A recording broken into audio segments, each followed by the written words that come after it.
Good afternoon. It's a pleasure to be with you today. I'm Roberta Salomao. I'm digital learning consultant. And today my objective is to talk a little bit about strategies to enhance the digital learning process that we are having nowadays, the online learning experience, and to show some tools that could help this process. So it's a pleasure to be here in the Emergency Home Learning Summit with the topic, which tools and strategies can help education institutions to enhance learning. We're going through the context, the strategies, the tools like video editors, image database, and quiz tools. And at the end, we're going to talk a little bit about the learning management systems that can be used by the education institutions. So the context, all of us, we know, since March, we are living an emergency online learning. What made that we adapted the content we have very fast to an online model. And some institutions and teachers were better prepared in terms of digital learning technology. And in the same way, some students' families were better prepared in terms of hardware quality of internet. The challenge was then to treat the content in a very short delay to adapt to the students' context, either with this better preparation or not, and to have the students' engagement in a satisfactory learning level. It's true that this was the start of a learning revolution, let's say, but probably the blended learning will be the reality for the next years. So in terms of a concept, we say that e-learning is a content prepared for a student who will learn in autonomy. So we think the content in a way that the student will have less questions as possible, and that the content itself will be enough to explain the subject.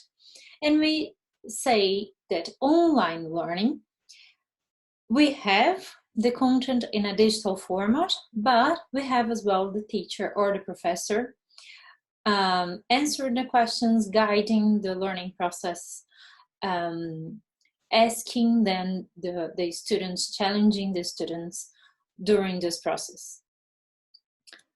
So the question is how to enhance then this digital online learning experience guided by a teacher and professor.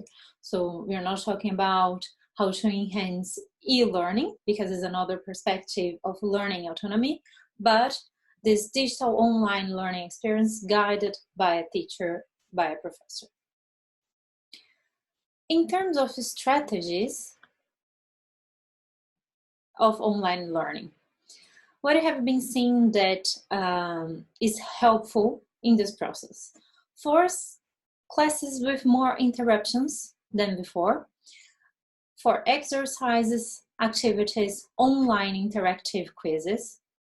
And we are seeing that more and more the constructivism, the learning by doing, the working by projects is being very important and interesting when dealing with online learning. Pauses with fun moments. So if you're depending on the subject, we can present to the students, for example, a contextualized funny video regarding to the topic, or a text regarding the topic as well. Is a moment where teachers have been very creative and as well very up to date to what's going on. And it's a very important time that we can use what is around in terms of news, for example, to contextualize even more the classes.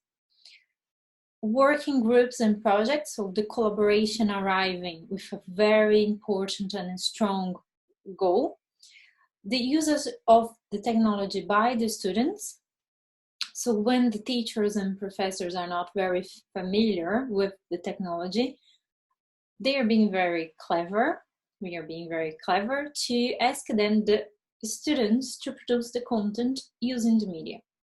So for a literature class, for example, the teacher asking the students that they could produce a video about a literature subject in group. So they would have first to study the subject and then to study how to produce this content media in a better way. And this is interesting because we talk about then sharing this content to the other colleagues, to the other students, and then commenting and helping as well the others to improve their content. About design motions, for example, we are seeing teachers asking the students to produce a summary of the content of the class, independent of the subject, because a design motion we can do with whatever content.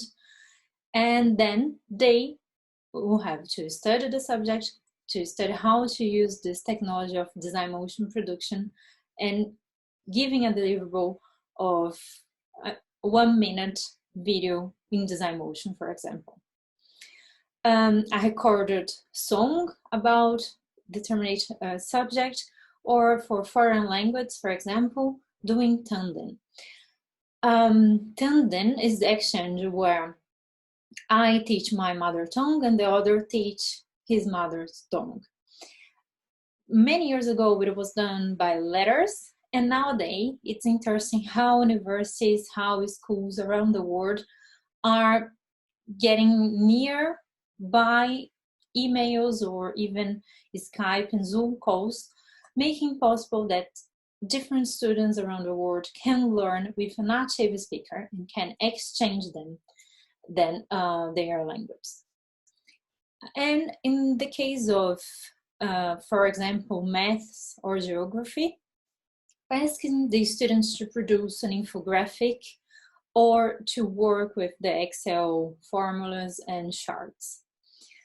And this content, like infographics, we can find in database, editable, and therefore students can download this content and edit them.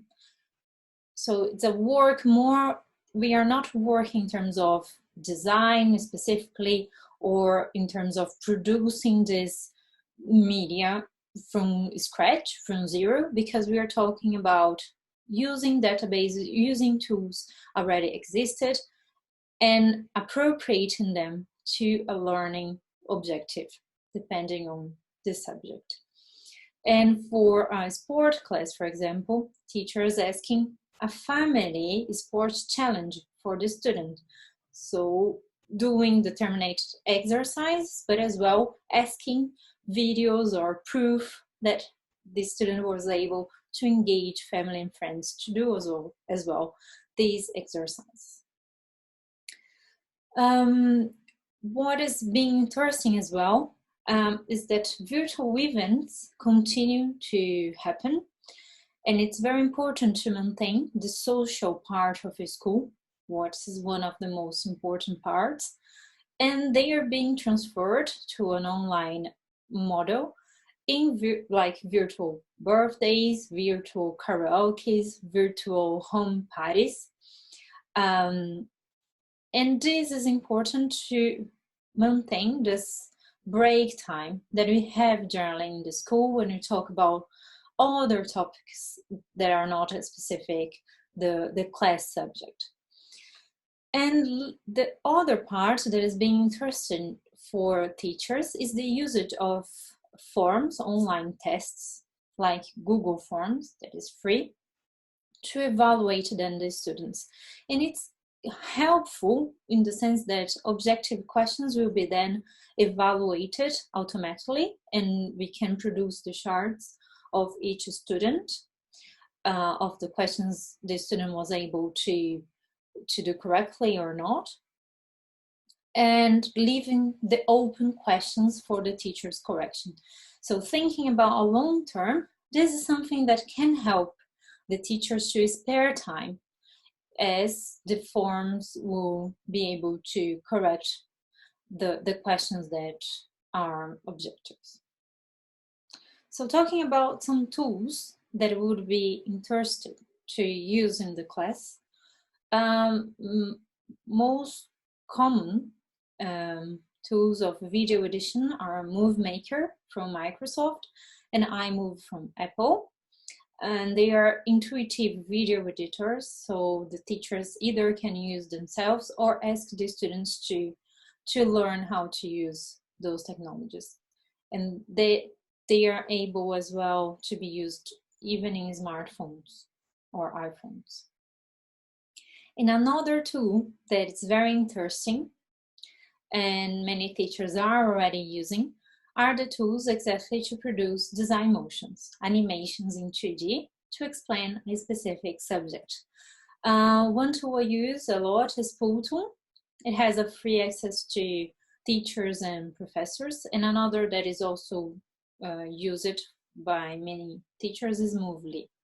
So once we register in this tool, we have already many templates that we can adapt and add the audio or the song if necessary, erase the slides, let's call like that we are not going to use, and add or merge different slides from other templates. This can be a very powerful tool when we ask students exactly to produce a summary of the content they just learned in a more interactive way. This could be a possibility. And talking about the database, FreePic and Shutterstock. FreePic specifically is free, but we have to mention who did the content specifically for learning goals. It's not a big issue actually to use them. So in FreePic we can find many images, but as well many infographics templates that we can then edit using other tools as Photoshop and Illustrator. And then this would be another possibility to ask the students to summarize or to interpret some content into an infographic, as it's another way, another language, another approach to the same subject. And when talking about online classrooms, so we have seen that pauses are even more important than before. But more than that, the quality of these pauses in the theoretic content, the interactive aspect is then very important. The usage of gamification can really help this process of learning experience.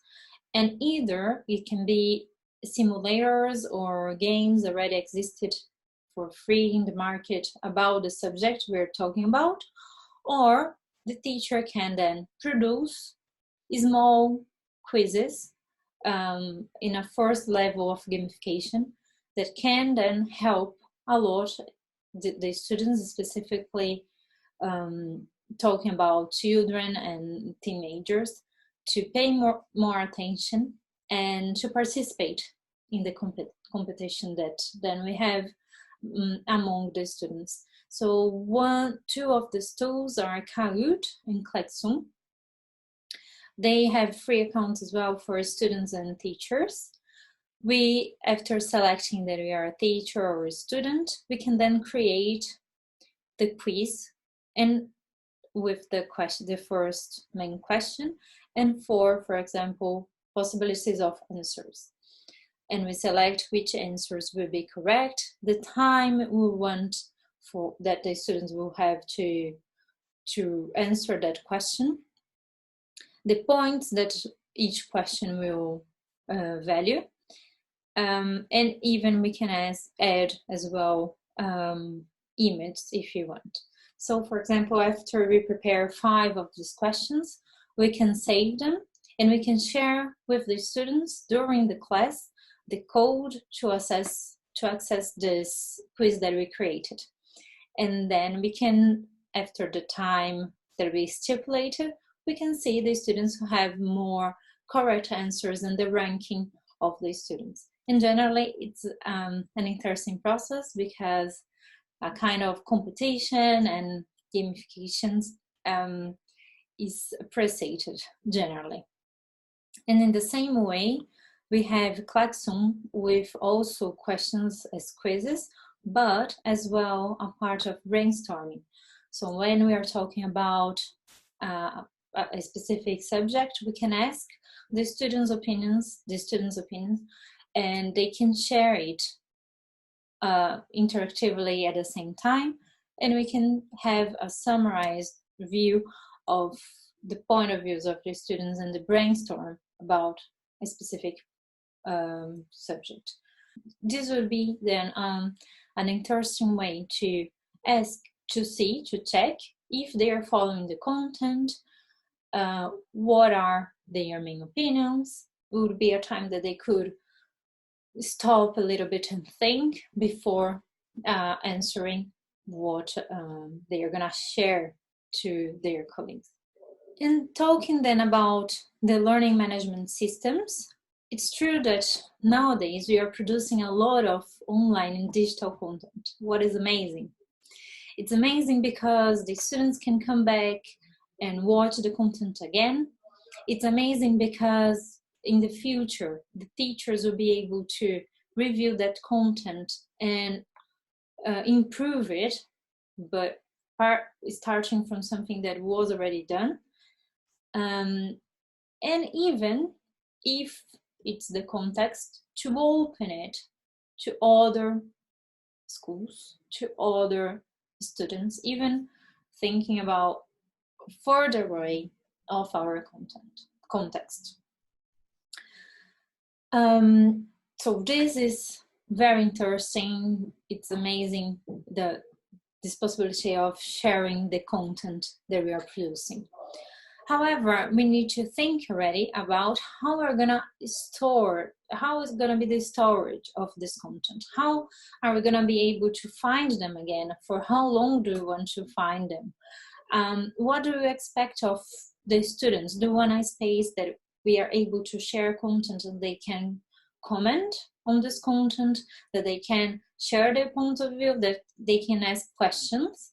Because if they are able to ask questions, we can think about, and we should think about, who is going to be able to answer that questions. Will be the teacher? Would the teacher have the time to do so, or do we need moderators to check these questions, or would we ask to the students themselves to check the questions of each other and answer that questions? Can be as well a possibility. But in any case, we have to think about the strategy we're going to have to store then this content. And in a learning management system, we can store videos, PDF documents, images, 2D animations in video format, links to virtual reality content, because generally the learning management system has a limited space. So yes, either we can put there already the virtual reality content or the link for a service web-based virtual reality content. Can store as well the questions and forums of student questions, and also can have a space for the students. As we're talking about collaboration, interactivity, learning by doing, more and more we are adding responsibility to the students, what is very important. And doing so, we can as well open a space for them to add content. They are always connected, well, sure, depending on the context we are working on, but generally they are connected, they are checking many different media, so probably they're able to add as well a content that they see that is related to what we are seeing, and they can share them with their colleagues. The colleagues can be able then to comment and to answer the questions. More and more, we can give this responsibility to the students, ask their help. So ask their production part, their work of taking a content and translating it into the media and giving it back to the classroom, sharing with colleagues and teacher, receiving then feedback, and as well the part of collaboration. So we need to think about how to organize, how to classify this content, and how do we expect that teachers and students collaborate. Some examples of these learning management systems are Moodle, 360 Learning, Blackboard, the Cross Knowledge LMS, WordPress LMS that we can add a plugin, and Moodle and WordPress are free, and Articulate LMS as well. Some of them make possible for the teachers to produce their content and publish already in the platforms. So depending on the strategy of the educational institution, would be interesting probably to have an LMS that allows the teachers also to produce the content directly there and to publish in the same platform. And in terms of conclusion of this small talk, I really believe that we are in an amazing time as an opportunity for the learning by doing, the constructivism of working in projects with contextualized content and asking more and more the collaboration and the act of the students. We can, and we have tools that are free that allow us to gamify our classes. Probably we're not yet regarding the time that we have to prepare the classes and so on, in a time to produce games, online games, which require generally a team to produce, but at least we can look for games that already existed in the market and ask the students to use them, to evaluate them, why not? And use ourselves as teachers, quizzes to enable higher level of interactivity in the classroom. It's a time of inverse learning, when teachers can, for example, upload the theoretical part in terms of PPT or PDF in the LMS, ask the students to study this theoretical part before the classroom, and during the online meeting be a time of discussion, of presentation of the content, asking questions, and interactivity with the partners, with the students.